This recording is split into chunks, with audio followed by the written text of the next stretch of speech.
Hello everyone, Ben Williams here from Old Tin Cup Habitat Restoration Enhancement, and welcome to this week's Food Plot and Forestry Fridays. Now with this one, this is actually a great one to segment into because I had a great question tonight from a good friend of mine, Kyle. And Kyle said, hey, we're out here planting our summer food plots. We're planting our sun hemp, cowpeas, soybeans. I think it was something along the lines of that mix. And he said, but we're out here debating in between planting, what's the benefits of both?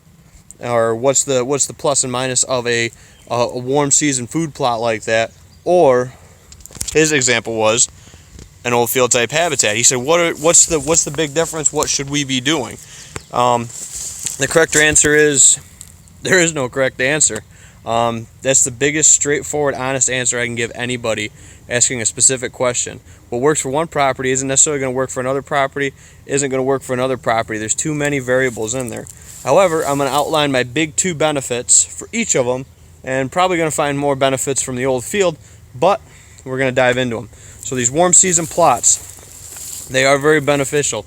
A lot of tonnage, a lot of protein in those varieties they talked about. A lot of those are fixing nitrogen back into the soil, being legume species, which is all great. It's helping you build soil. It's putting a crop on there that provides food and good stuff, no doubt. So high protein, lots of tonnage. Two big pluses for those warm season annual plots.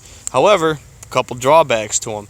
One, I got to level this great fawn cover I have right here to put that in.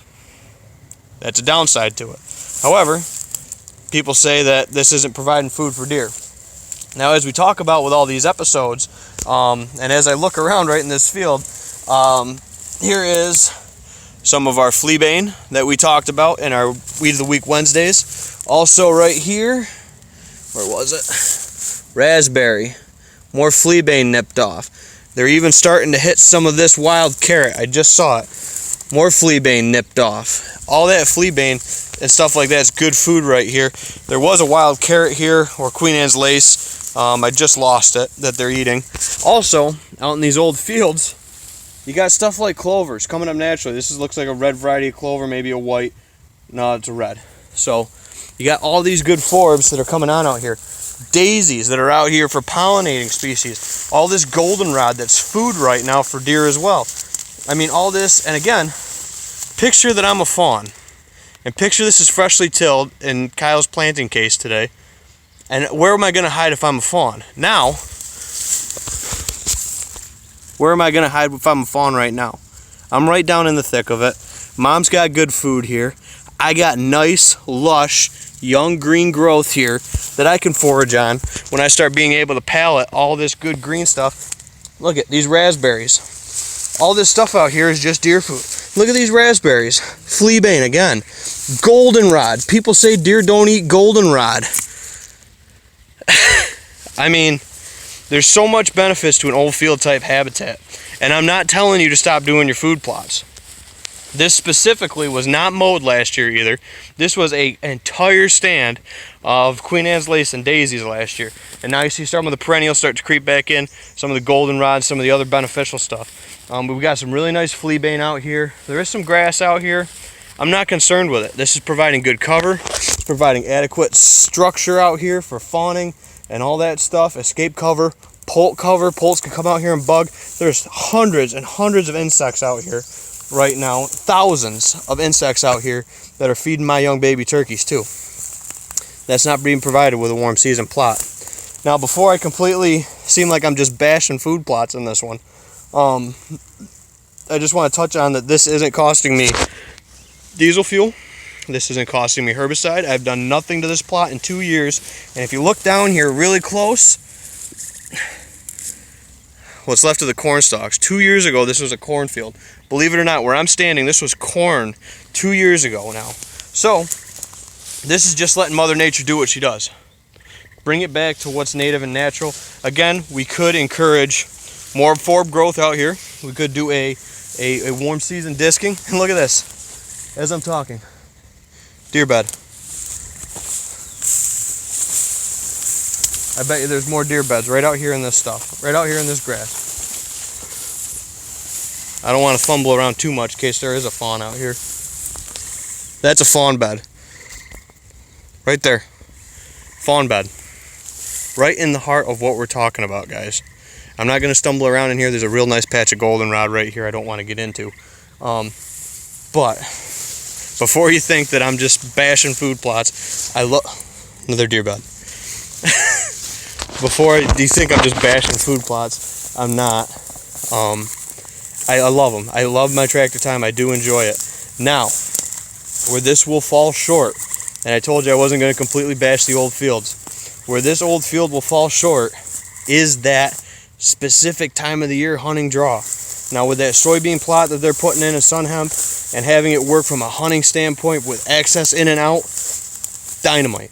Absolutely dynamite. If your food plot is planted right with the right species, also if that crop is putting all that good stuff into the soil, suppressing weed growth, they come back in with a cool season annual on top of that afterwards, boom, hunting draw. That's the thing that this will fall short on. This will provide tons of food. Thousands of pounds of food is going to be provided out here in this field type habitat. But is it going to be that big hunting draw? Is it going to be something I can slip in and out to? There's pieces that this works for on every property. Another fawn bed. You think I'm wide out in the open, but look at this. Look at these fawn beds out here. There's good structure here. There's good food here. There's good cover here.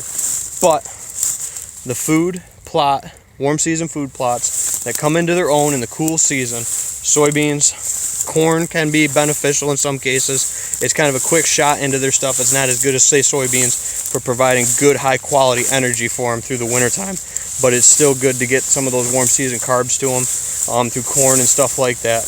And also the building blocks that they're doing with the sun hemp, giving that good structure for the cowpeas and the soybeans to have that good structure to grow up, is providing for their purpose. So whether you're planting your warm season food plots, providing with that purpose, or you're planting or letting go some of your old field type habitats, do it with a purpose, guys. If it works from a hunting standpoint and you have a good plan in place, roll with it. Plant the food plot. If you have an old field like this that works in this situation, we have other food plots. That up there is going to be a cool season food plot. Right up there, just on the other side of that birdhouse. This is a clover plot that needs to get refurbished. There's another food plot over here, farther up. They all work in different times of the year, different applications. I'm not just planting this whole long strip of utility right away on this property because there's no purpose to that. Plant it with a purpose, guys. Use the tools that you have in your toolbox to best fit your situation and the job that you're doing. So I hope everybody enjoys that. I hope everybody got some good quality information out of that. That's what I really want to do with these, and make you think critically about it before you just say, I got to plant a food plot, or I got to let my food plots go into old field. Step back, look at the big picture, guys, on your property and the properties around you, and see what application fits in your specific scenarios. Like I said, this used to be a plot. Used to hunt really well. Used to have a real nice stand here, still do. Works out really well still. Had a ground blind here, worked out great. Harvested a deer out of it, actually. It's not like it doesn't work here, but stuff arose 2 years ago, or last year rather. Didn't plant it. That's fine. We let it take back off. Didn't mow it. You see all the forbs coming out there because we didn't mow it. We let those forbs come in naturally on their own, guys. So whether it is your old field habitat or your food plots, up and out of sight of the camera, find the one that best fits